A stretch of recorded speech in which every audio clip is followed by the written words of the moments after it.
Take us through what's happening right now. We are learning that the bilateral is currently underway. Who all are part of the Indian delegation? Well, Akanksha, the Prime Minister drove into the private residence of US President Joe Biden in Delaware about 45 minutes back. The meeting is still on. And what we had learned from the sources earlier, that could be an hour-long meeting, maybe even more. Depends on what the two leaders, how much they want to talk. But it's expected to be an hour-long meeting between Joe Biden and Prime Minister Narendra Modi. It's also the first in-person meeting between Prime Minister Narendra Modi and Joe Biden after Modi's visits to Russia and Ukraine. He had spoken to Joe Biden over the phone about the Russia visit, and now in person, I'm sure they're discussing these two big conflicts which are happening in the world: Russia, Ukraine, and Israel, Palestine. Does India have a peace formula? Does India propose a contour, maybe of a rough formula? Will US be on board? These are all $1 million questions as the bilateral meeting is happening. But we saw a lot of warmth between the two leaders that hugged each other when Mr. Modi arrived at the residence. Mr. Biden came outside the door to receive him, take him inside.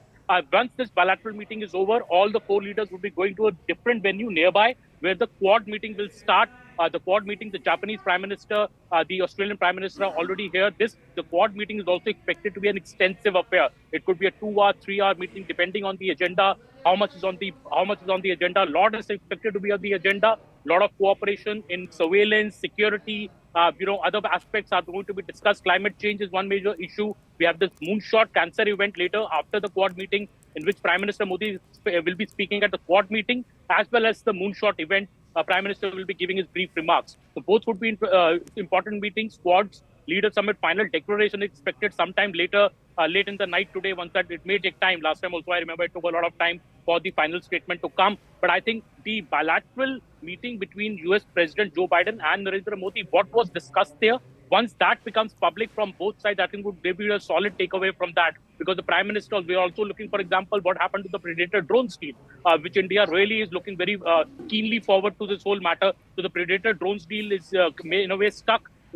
Can the two nations expect a breakthrough on that? Because India needs these Predator drones very desperately for surveillance, because we face threats from both sides of our border. So all these things are on the discussion table. We'll wait maybe the final readouts from both sides. But Prime Minister Modi has a packed day. It could stretch till 9 p.m. in the night here on New York time when finally he leaves from Philadelphia for New York.